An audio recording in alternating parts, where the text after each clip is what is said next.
Good evening, ladies and gentlemen. This is Jerry Sansing with another edition of What's Going On in Corpus Christi. I'm going to go out in the field for a little bit. Apparently there's some more signs, political signs in the right-of-way on the, violation of the Texas Highway Beautification Act and federal and everybody else, and people just don't give a damn around here, I guess. So I'm going to go out and show you that and say, if a person doesn't know any better than that, they shouldn't be in office, so don't elect them. Anyway, I'll be right back, and I'm going to go by Lake Delmar and see how many feet of water we've got out there on that 96 acres of swampland that we're going to have to pay to fill in and spend $500 million for a campus that we do not need. Anyway, I shall return shortly. Hello, ladies and gentlemen. I'm at 5134 Weber Road. This is the right-of-way with one of the state highways, and we've got Mr. Pusley here with a sign in the right-of-way, which is illegal, okay, according to the Texas Department of Transportation. I'm going to go ahead and zero in on this. And then another thing, we've got closed down businesses, it looks like here, and the right-of-way out there is in pretty sad shape when it comes to cutting the grass. You can see that it's real high over there by those palm trees. But what the problem we have is taxpayers, and I am the president of the Taxpayers Association here in Corpus Christi, Texas, is we had signs by Mr. Pusley going up too early. There are laws about when you can put up political signs. He was called by my vice president, Jack Gordy, and he told Mr. Gordy that he didn't give a damn, essentially, that nobody's complained and he doesn't pay any attention to things like that. So if nobody's complaining about it, he ain't going to do anything about it, whether it's legal or not. So that's the type of guy we've got here running for your county judge. So I think you ought to reconsider that. Do you want anybody that's got that philosophy, to hell with the taxpayers and everybody else? We'll just do what we want to do, and then they won't do anything with ADA. That's mimicking Corpus Christi, Texas. They don't give a damn about veterans. So I don't know. And then, where's code enforcement here with all this grass and stuff? I'm just going to pan around in front of some of those businesses down there, and it's solid grass as far as you can see down there. Okay, so I'll just ease in here and show you this. Why? That's all I've got to say. Our taxes are going up. Everybody from Delmar to CCISD and all these other people are doing that.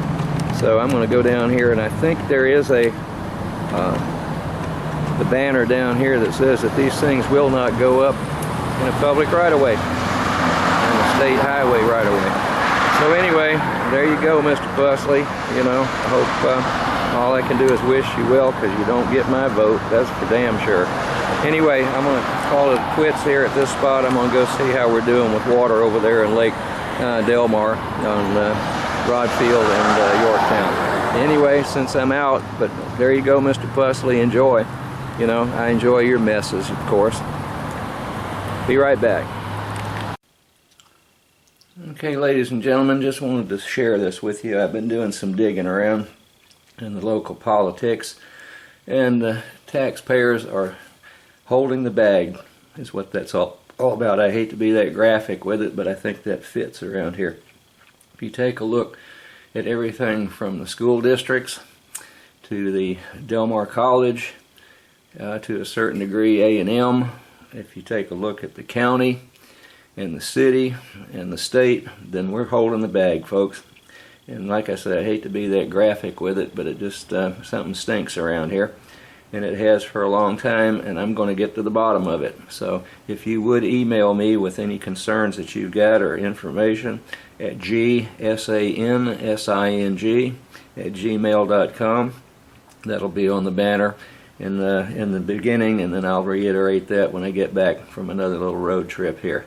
It's very interesting how much stuff we have to put up with around here with these elected officials and these bureaucrats and administrators and so forth and so on. Anyway, I will be right back. Okay, ladies and gentlemen, I'm back from the field trip. It's got got about 25 minutes left here, or a little bit less. Didn't mean to be so graphic with the taxpayers holding the bag, but I don't know what else to say except, you know, we need to really watch out, folks, because we're sitting there holding the bag on a lot of things, and I'm going to discuss a few of them here in just a few seconds. Now, I've used this banner before, and this is the way that a lot of these local politicians do things. They've got a, you know, their Pinocchio nose, and we've got old Jiminy over here raising hell with him and asking him to shape up. So here I am with the Taxpayers Association and other people asking some of you elected officials and then the city attorneys and you know, county attorneys and county councilors and a lot of the workers for these different organizations, you know, let's shape up and get the right thing done. The one that concerns a lot of people these days, I think they said they had something like 22,000 people that called in, was the utility billing problems that cropped up late in September, and now it's early October. And it goes on, and here's Debbie Lindsay Opal, who's an at-large city council member and business consultant. And she says that we need to shape up down there and straighten this mess out because it's blamed on the computer billing systems and so forth and so on. Now, I'm not familiar with that, except that I did know for a long time, and I was raising hell about it before this even happened, and that's when I would have a $12.30 worth of water used and have $127 worth of wastewater charges. So that didn't make a whole lot of sense to me. And I had the meter checked a couple of times, and you know, I mean, but if they're going to mess you around like that, then you know, taxpayers and the citizens around here get they're holding the bag, folks, and you saw what was going into that bag. Okay, well, what else can I say? Now, this has been a ongoing problem here. This came out on 9/25/18. That was when City Council woman Lindsay Opal put this out, and I guess she says the city's leadership team must factor in the how as they move forward to resolve the issues and regain the community's trust. Meanwhile, we owe you, who have experienced frustration and inconvenience, answers. Your voices have been heard. We're going to get these problems fixed. Okay, well, I'm going to hold you to that, ma'am. Okay, I've dealt with a lot of city council people, and I haven't had the opportunity to ask you what you're doing and so forth and so on, and I hope that day never does come. Now, the following day, this was Julie Garcia. Council wants to change water bill rate structure, and it goes through and says that there were 22,000 customers calls in the past month about perceived overages on utility bills. It's probably true. And then what happens is they say that they've got this billing system and this, let's see, what was the name of that software? It was Infor, I-N-F-O-R. Will be in Corpus Christi the week of October 9th, and there is a conference call scheduled between Selman, who's I think the acting city manager, and Mayor Joe McComb on Friday.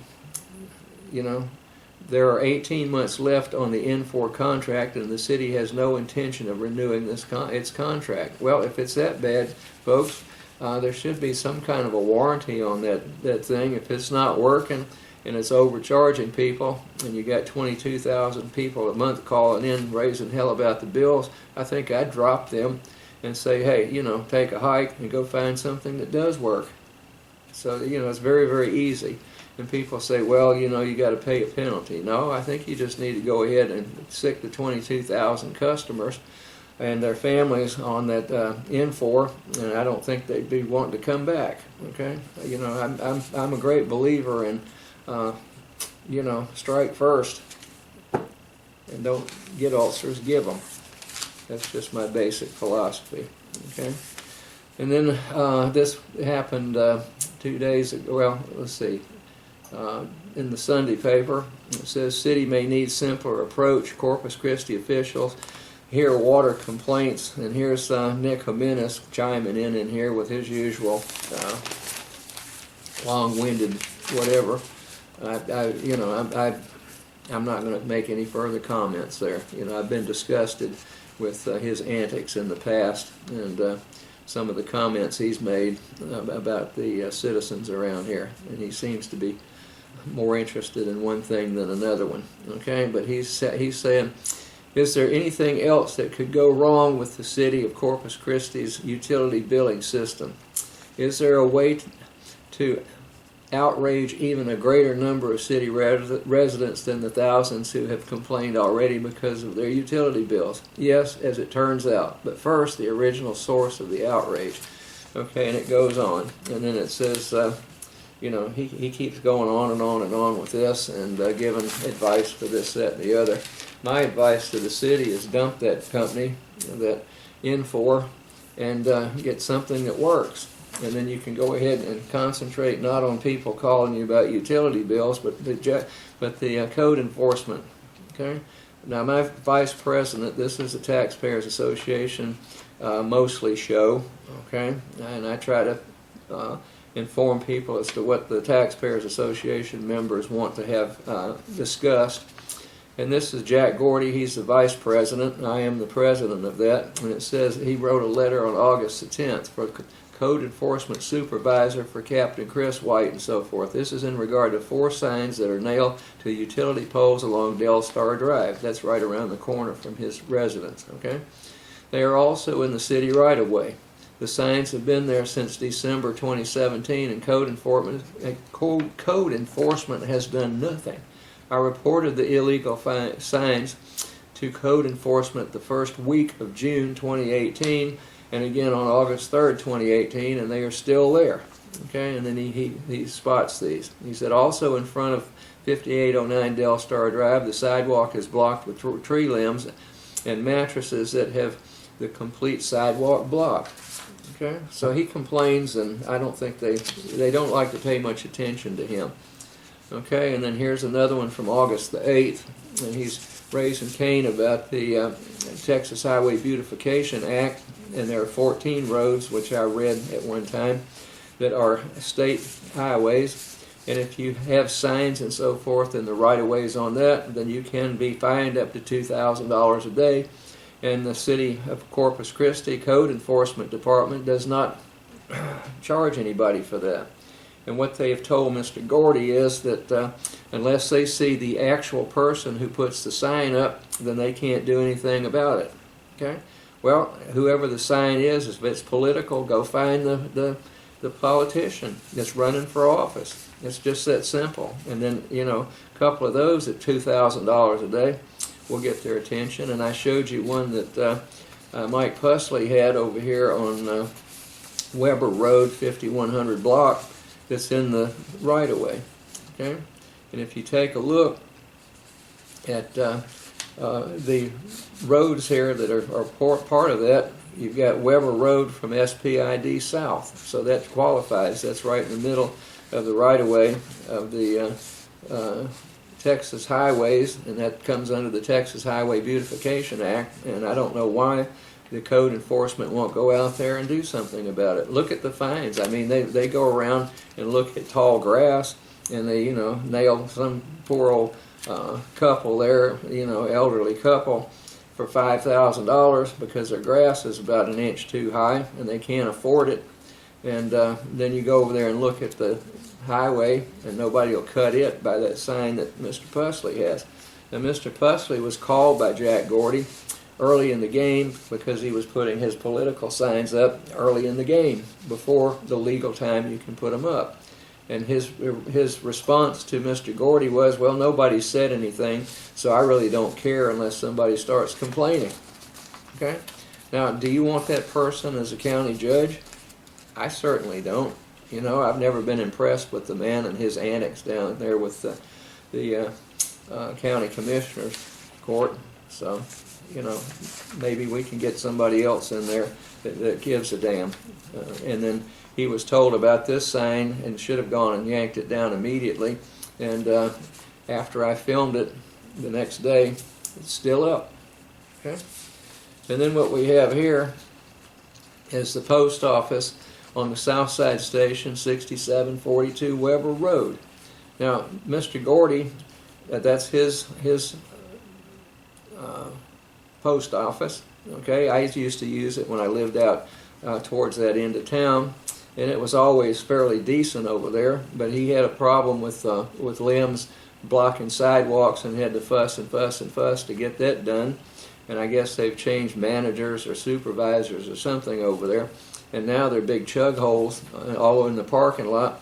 And what galls me, being a service brat, and you know, my family goes back in military history prior to the Revolutionary War, and we were in the Revolutionary War on both sides of the family, both the Sansings and the Etheridges. Okay, so I respect that. My dad was a very highly decorated fighter pilot that flew in World War II, got shot down and not captured, thank goodness. He flew Korea and then Vietnam. So I take the flag and the military people and veterans very, very seriously. Now, what's happened is over there, at night when you fly a flag, you should have it lit up by lights. Well, the lights have been out for quite some time, and Mr. Gordy also, he's being a Navy veteran, then he gets a little bit perturbed with that, okay?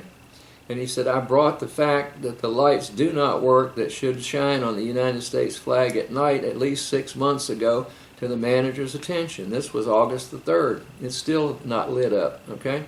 How can you continue to allow the flag to be flown in the dark? Okay, why don't you get the lights fixed, or don't fly the flag at night? With respect, Jack Gordy. And I agree, okay? That's a tragedy over there, folks. And I'm not going to comment on kneeling for, you know, the football games and honor the flag there, okay? I better not, okay? I just don't want to do that. I've got a no NFL sign in my front yard. That's all I need to say about that. Pardon me for a second. Now, here is a news flash. I'm going to go back to my employer, Del Mar College, okay? And I have been sorely disappointed with that group the past several years, big time. I can't believe I started there in 1989. This means I'm in my 29th year, going on 30 years.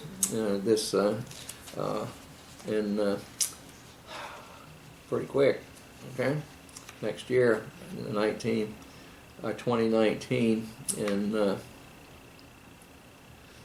I guess I started in September, August. Okay, that'll be 30 years. It says Del Mar Foundation probed mishandling of private contributions alleged. Okay, this is in the Caller Times. And I'll read you the date. This is astounding. It was January 21st, 1998. Okay? And then what we have is another one that was on January the 24th, and it says Del Mar finance records poorly kept, audit shows. Okay, this was the Caller Times. But that was January 24th of 1998. Then in the newspaper from Del Mar College, this was September 10th, 2018. What is that? About 20 years later. Okay, audit causes concerns. And this was at a recent Board of Regents meeting on August 28th. Internal auditors Lisa Martin and Daniel Braves were joined by regents to address high-risk areas in the purchasing portion of the audit. And it goes on. Okay? And then it says that one of the regents, who is a bona fide master's, he's got a BBA, Bachelor's in Business Administration, a master's degree in accountancy, which is above an MBA, and a CPA for long-standing, and has worked for some of the biggest corporations in the country. He's also a certified fraud investigator. Mr. Ed Bennett. He said Bennett voiced concerns at recent meeting. Okay, and this is about the audit. He keeps a top eye on that one. Okay, So here we are back in the saddle again, and I'm just waiting to see what kind of shenanigans we've got coming out. Things don't look real promising over there as far as I'm concerned at this moment. Okay. Then we also have a article. This came out on the 24th. That was the September 10th was the audit causes concerns. September 24th, which was just a week or so ago. This one came out and it says, keeping an eye online. Professors find ways to prevent cheating when students log on. And that runs, it runs rampant over there, folks. They take online classes and then they get people to, take the test for them from a remote computer.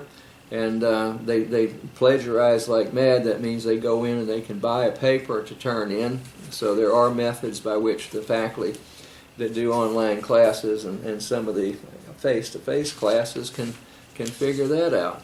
Okay, now that is academic dishonesty, and plagiarism is academic dishonesty. Okay, and it galls me, because if I find anybody cheating on my tests, I'll immediately give them an F for the class and run them out.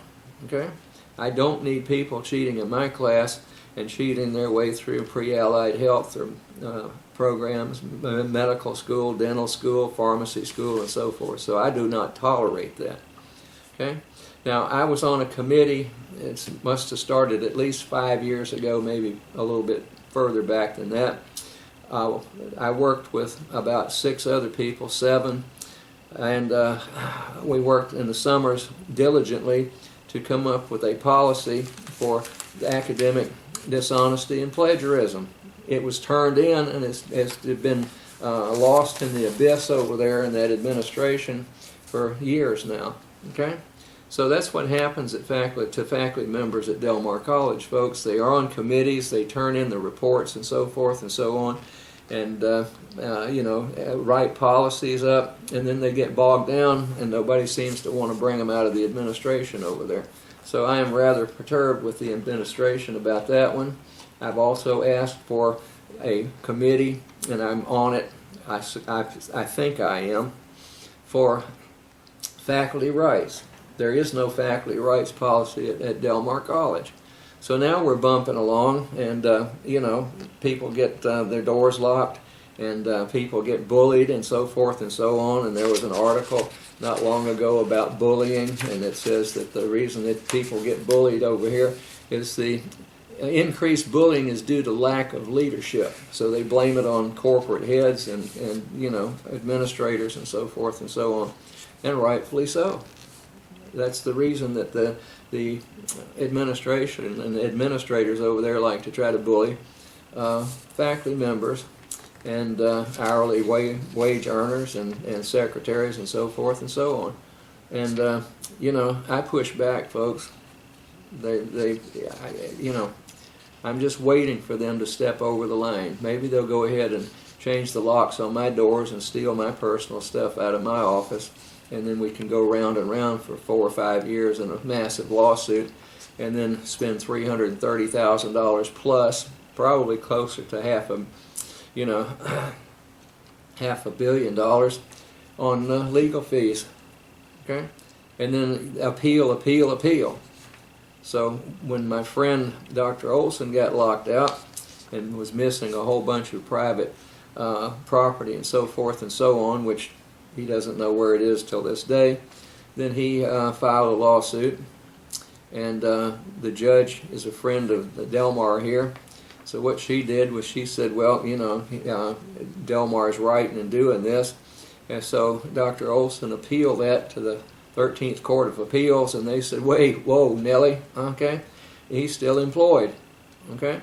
So then Del Mar went and spent a whole bunch more money appealing that 13th Court of Appeals back to the Texas Supreme Court, and they said, we agree with the 13th, and then they had the trial. It was remanded back to the court. The juries awarded him a considerable amount of money in damages and legal fees, and now Del Mar College, in its infinite wisdom over there, is appealing that. So now we're going to spend another $330,000 plus to appeal something that a jury's already said and made a judgment on. So what kind of garbage is that? Okay, and you want to know where your tax money goes, okay? You're holding the bag, folks. You're behind that elephant with the rest of us, okay? So anyway, I can't believe that. And then I looked up, and these are public informations, and we looked up the amount of money that different organizations are in debt for. And let's see, and in Laredo Community College, I've got a bone to pick with their president down there. He's preaching, let's give up and do away with tenure, and not have anybody stay here more than 25 years. And he's made the statement. I heard this is secondhand. I'll agree, but I'm going to find out for sure. But that faculty members are lazy and they don't do anything, and so forth and so on, so we're just going to cut the benefits, and we're going to cut the tenure and rank and so forth and so on. But they're only about $156 million in debt. We've got $132,860,000 in debt at Del Mar College, and that's probably going to, with all the bonds and so forth we've got going here, you can probably multiply that by 2.5 to 3, and it won't be long before we're in that debt category, like $500 million. Okay? And then we've got 2 more bonds to get that boondoggle out there at the Southside campus done. And I said this, I think, on the last show. I've got some pictures here of Venice, Italy, with gondolas out there running around. The 96 acres that Southside campus is planned to go in on is a floodplain. I've seen it belly deep. Cows out there. When a person owned that property before Del Mar purchased it, I've seen cows and horses belly deep in water. I filmed it not too long ago when we had the real heavy short rains, and it was half a lake out there. I call it Lake Del Mar. But I think what we need to do is have some gondolas built over there on West Campus, and they've got marvelous mechanics over there and so forth, welding schools and auto mechanics and all diesel mechanics and so forth. So let's build some gondolas and go give tours over there on Lake Del Mar. And then even better would be a paddle wheel. I found a picture of one here. I spent a couple of years in Peoria, Illinois on a postdoctoral position with probably one of the stoutest labs in antibiotic and microbial toxin research in the universe, and tried to stay there, but I got Richard M. Nixon wanted to give all that money, government money, to his buddies, so I went on into private industry. Okay, but here's the paddle boat. It's called the Peoria. Okay, so we could get one of those and have tours out there in one of those. We don't need that big a version of one. And then it says 6 investigates Del Mar spending on Southside campus land. This was back in October 3rd, and updated, October 3rd on 2016. Okay, and this was, what in the world are you guys doing? Okay, they only spent $60-some-odd thousand an acre out there. And I'm winding down time-wise. DMC Regents OK newest plans for natural, unquote, Southside campus. We're going to line everything up so the breezes and the shade and stuff are just right. Yeah, okay. And that's you've already spent, or you've already voted in $139 million bond to start that boondoggle out there. And it's probably going to take another $300 million to get it put up in the air. So it's going to be about a $500 million enterprise out there. So enjoy. Okay. So that's my spiel. I'm down to 50-some-odd seconds here.